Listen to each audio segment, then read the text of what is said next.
Hello friends, मैं सुमित वर्मा और स्वागत है आपका स्टडी फॉर गोल में। तो जैसे कि हमने कल अपना ट्रिग्नोमेट्री का पार्ट 1 किया था और आज पार्ट 2 है, तो देखते हैं कल से जुड़े हुए कुछ संबंधित क्वेश्चन और उनके सॉल्यूशन कैसे किए जा सकते हैं। देखिए, पहला क्वेश्चन दिया हुआ है आपको कि यहाँ पर साइन 90 दे रखा है, साइन स्क्वायर 90, साइन स्क्वायर 30 और साइन स्क्वायर 45। तो याद रखिए, मैंने 30 के लिए आपको लग पढ़ाया था जिसमें मैंने बोला था 132 और 3 पर रूट होगा, और 45 के लिए क्या पढ़ाया था 1 और रूट 2। ठीक है, यही पढ़ाया था। तो देखिए, पहली बात तो मैंने कहा था साइन जो 90 डिग्री होती है और 0 डिग्री होती है, 90 और 0 डिग्री, 90 और 0 डिग्री, इनकी वैल्यू को हमें ज़्यादा याद करने की ज़रूरत नहीं है। ये इजीली जब हम प्रैक्टिस करेंगे तो हमें आसानी से याद हो जाएगी। वैल्यूज तो इनकी भी याद हो जाएगी, लेकिन ये आसान होती हैं। देखिए, साइन 90 का मान होता है 1, साइन 90 का मान कितना होता है 1, और 0 का मान होता है 0। मतलब कि अगर मैं कहूँ साइन 0 डिग्री का मान कितना है तो आप कहेंगे 0, साइन 90 डिग्री का मान कितना है तो आप कहेंगे 1 है। तो अब अगर इस क्वेश्चन का सॉल्यूशन कहें तो साइन 90 का तो मतलब 1 का स्क्वायर, साइन स्क्वायर 30 डिग्री, अरे 30 है तो क्या हो जाएगा लंब बटे कर्ण, लंब बटे कर्ण मतलब 1/2 इसका होल स्क्वायर।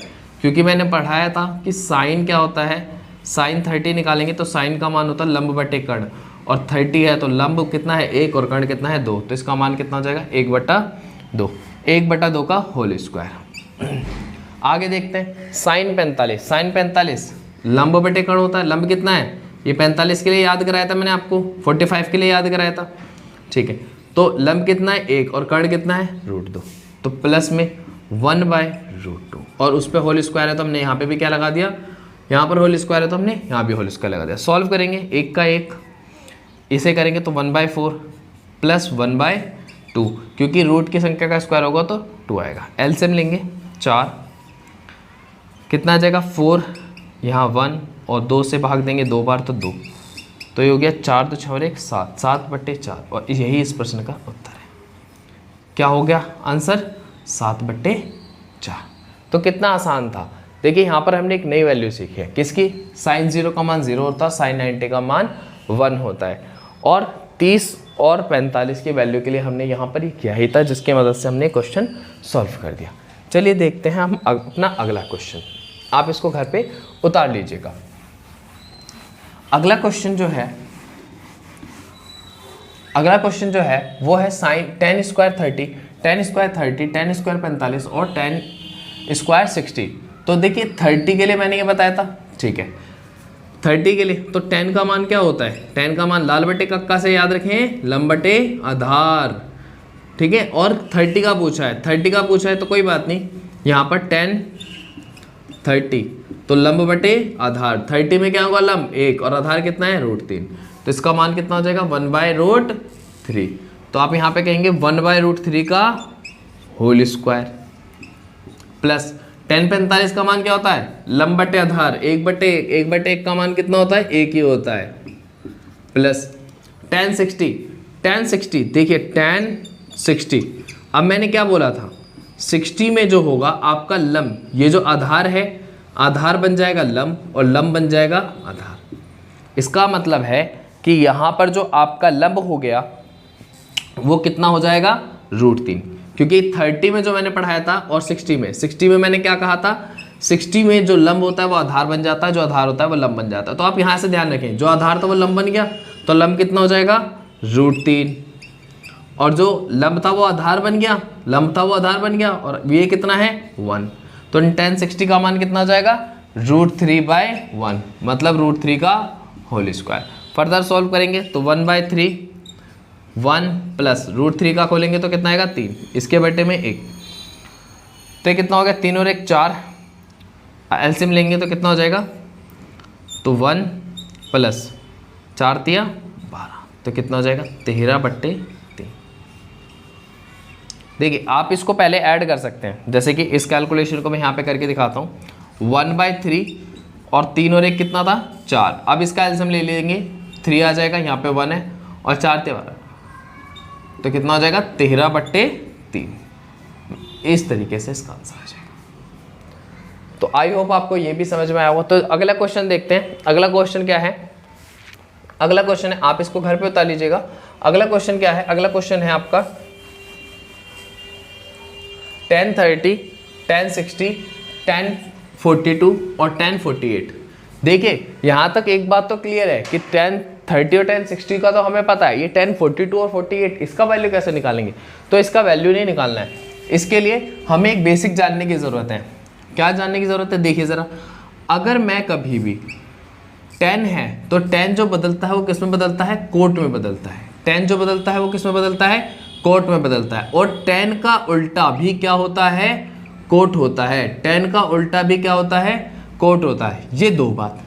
अब तीसरी बात, अगर मैं कह दूं यहाँ पर 1090 माइनस ए है तो ये क्या हो जाएगा? ये कोट ए कहला सकता है। क्या कहलाएगा? Cot A. मतलब इसको अगर मैं इस एंगल के साथ लिख दूं तो 10 किस में कन्वर्ट हो जाएगा? कोट में। तो याद रखिए ज़रा, अगर मैं इसका पेयर करने की कोशिश करूं 48 और 42, यहाँ 42 और 48, तो अगर मैं सिर्फ इसको लिख रहा हूं अभी, ठीक है, आपको इसका बेसिक समझा देते हैं पहले, फिर उसके बाद क्वेश्चन डिस्कस करेंगे। तो अगर मुझे इसमें से कभी भी पेयर बना के देखे 90 बन रहा है तो एक को चेंज करेंगे, इसी को चेंज कर लेते हैं। 10 90 में से क्या माइनस करें कि 42 आ जाए? तो आपको पता होगा कि कितना माइनस करें? 48 माइनस करें। यहाँ पर 42 नहीं लिखना, बल्कि वो लिखना है जिसको माइनस करने पर 42 आएगा, और ये हमारा 1048 का 48। ठीक है, अब देखिए, अगर मैं इसको इस एंगल के साथ लिखूं, अभी मैंने बताया इसको इस एंगल के साथ लिखेंगे तो किस में कन्वर्ट हो जाएगा? तो ये 10 हो जाएगा आपका कोट में, कोट 48, और ये कितना है? 1048। और अभी मैंने आपको दूसरे नंबर पे क्या बताया था कि 10 का उल्टा 1/कोट होता है, तो इसका मतलब है इसको मैं 1/10 लिख सकता हूं। तो 1/10 कितना हो जाएगा? 48। 1/10 48 इंटू में 1048, और इससे पूरा का पूरा कट जाएगा। कटने के बाद कितना आएगा? 1। तो यहां तक ये केवल कैसे चेंज होता है मैंने वो बताने की कोशिश करी है। अब आगे देखें जरा, अगर मैं कहूं 1030 का मान कितना होगा? 1030 का मान अभी हमने कितना निकाला था? 1/√3। और 1060 का मान कितना निकाला था? √3। अच्छा, और अभी मैंने ये बताया कि 1042 और 48 ये 90 बन रहे हैं, तो ये एक दूसरे से क्या हो जाएंगे? कट जाएंगे। कटने के बाद कितना आएगा? 1। अगर मैं इसको इससे भी काट दूं तो कितना आ जाएगा इसका आंसर? 1, क्योंकि ये इससे कट गया 1 गुणा 1 कितना आ गया? 1। अब एक चीज और समझें इस क्वेश्चन में। इस क्वेश्चन में एक चीज और समझने वाली क्या है, वो ये है कि अगर हम यहाँ पर देखें तो ये 30 और 60 कितना बन रहा है? 90। और ये 42 और 48 कितना बन रहा है? 90। अगर 10 अपने आप में पेयर में 90 बनाता है तो उनका प्रोडक्ट कितना आता है? अगर मैं कह दूं 10A और जो 10B है ये आपस में प्रोडक्ट है, और A प्लस B का मान जो आ रहा है वो 90 है, तो हमेशा याद रखना कि इन दोनों का जो प्रोडक्ट आएगा वो कितना आएगा? 1 ही आएगा। तो यहाँ पर अब आपके MCQ क्वेश्चन है तो आपको ये चीज़ ध्यान रखनी पड़ेगी। तो यहाँ 1030, 1060, 1040, 48, तो आप एक बात बताएं कि ये दोनों 90 बन रहे हैं, तो इन दोनों का कितना आ गया? 1। और ये दोनों भी कितने बना रहे हैं? 90 बना रहे हैं, तो इन दोनों का भी कितना आ गया? 1। और 1 × 1 कितना आ गया आंसर? 1। तो इस तरीके का क्वेश्चन कोई भी आ जाए तो आप विदिन सेकंड कर सकते हैं। आपको केवल और केवल क्या देखना है कि पेयर कहीं 90 तो नहीं बना रहे। अगर यहाँ पे कोट भी होता, कोट 30, कोट 60, कोट 42, कोट 48, तो भी उनका सम कितना आ जाता? तो भी उनका जो प्रोडक्ट होता वो निकल के लास्ट में कितना आता? 1 आता। कितना आता? 1। तो इसका मतलब मैं यहाँ पर एक चीज और कह सकता हूँ, क्या?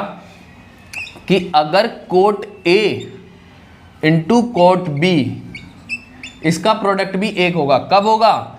जब A प्लस B का मान कितना हो? A प्लस B का मान 90 हो। तो आई होप आपको यहां तक समझ में आया होगा। अगर यहां तक समझ में आया है तो एक क्वेश्चन और देखते हैं।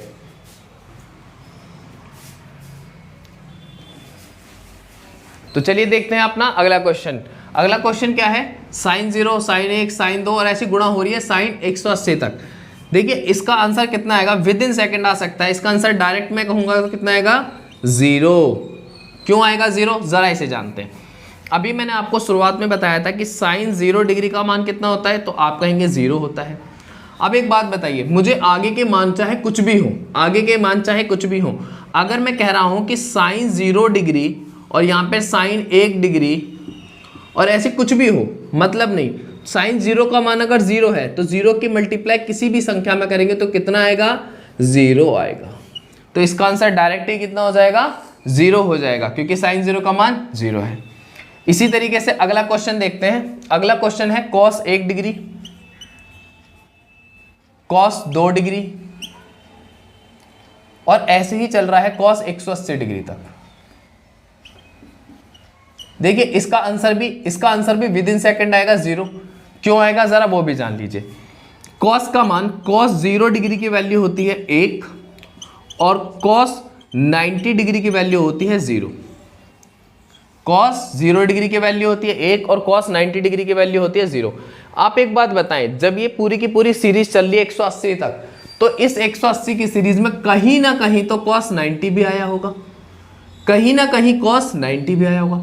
और अगर कॉस 90 का मान 0 और पूरी संख्या की, अगर कॉस 90 का मान 0 है तो ये 0 पूरी संख्या को क्या बना देगा, अपने आप में 0 बना देगा। और इसका आंसर भी कितना हो जाएगा, 0, क्योंकि 0 की किसी से भी मल्टीप्लाई करें वो पूरी संख्या कितनी हो जाती है, 0 हो जाती है। तो इसीलिए इस पूरी संख्याओं में जब 0 का प्रोडक्ट होगा तो आंसर कितना आने वाला है, 0 आने वाला है।